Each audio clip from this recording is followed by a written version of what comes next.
Hi, everybody. This is the Baseball Hut, the amazing, spectacular, terrific, the great one, the people's champion.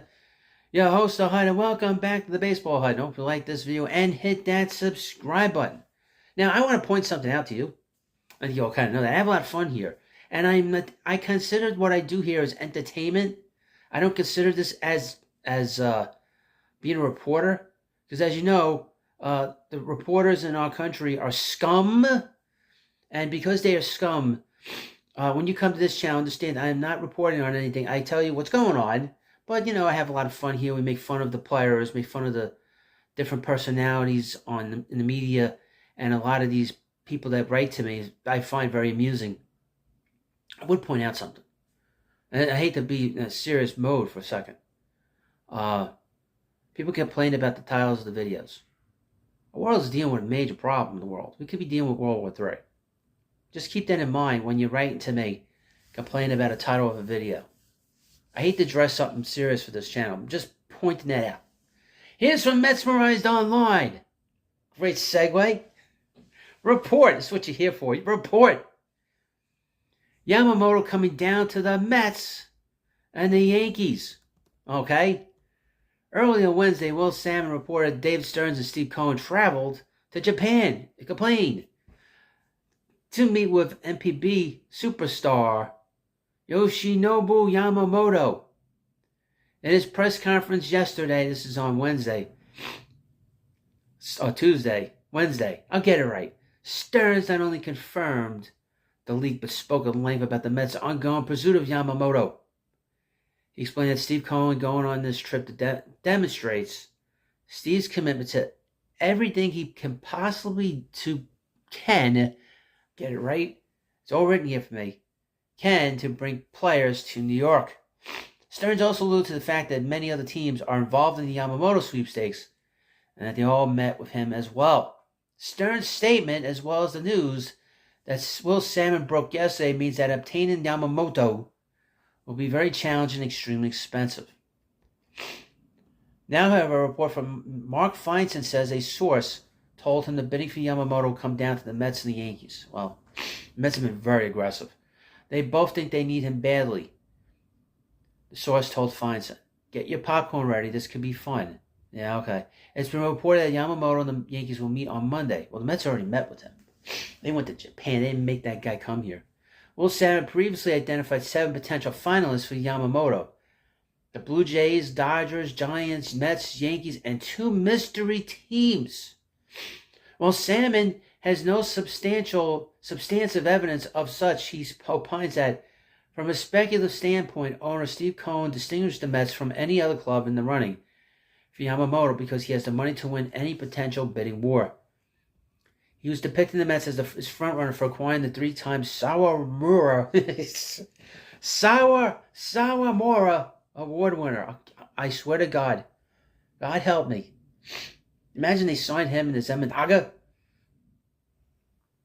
I feel sorry for you watching my videos. I really do. The Mets and Yankees need someone to pair up with their top pitchers, Kodai Senga and Garrett Cole, too.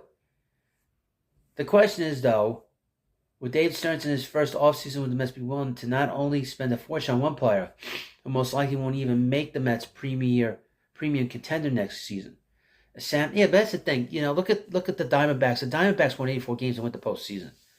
The Mets could have a winning year and get to the World Series. You never know. It is unclear whether the Mets would pivot if they don't land Yamamoto. In the meantime, league sources said they've looked into pitchers on short-term deals. Using short-term deals terminology is ambiguous at best and may very well refer to the Mets aiming to take one of the top pitchers available, enticing them to sign for a high AAV on a short-term contract. Interesting. This is a practice Steve Cohen is highly familiar with, using this tactic the past 2 offseasons to sign both Max Scherzer and Justin Verlander.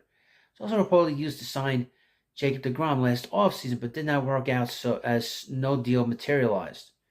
Yamamoto will reportedly sign well before January, so even if the Mets don't sign him, they'll get some closure, be able to move forward with Plan B sooner rather than later.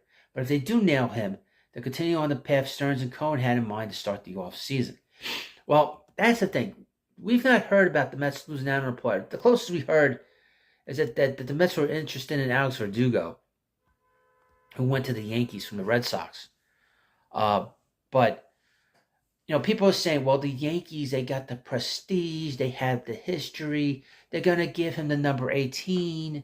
Just such tacky reasons. If he's like any other athlete, he will come for the money.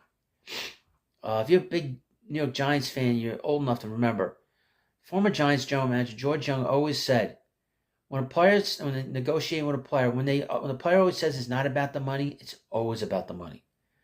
So if Yamamoto gets the most money from a team, he will sign with that team. It doesn't matter who it is. We've not heard that he's not going to go to a team that's winning. He's not going to go to a team that hasn't won. He hasn't, we haven't heard any of that stuff. So you go back to the basics, and that is money. And the Mets had the most money.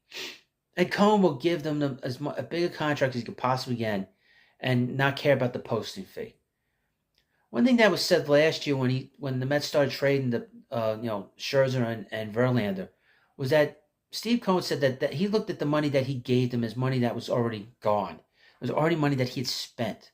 So he looks at that. So when it comes to giving money to say to the Oryx Buffaloes that Yamamoto played for, he's going to look at it as an investment. He's not going to look at it, I'm going to give them this money, and he's not going to complain about losing it after the fact. He's not going to sort of lament. This is a guy who's acquired talent through his other business. So he's not going to worry about how much money it's going to take for him to sign somebody that he knows is talented. We saw that the last 2 years. Now, it's a different situation because the Mets do have to go up against the Yankees and the media when it comes to signing Yamamoto.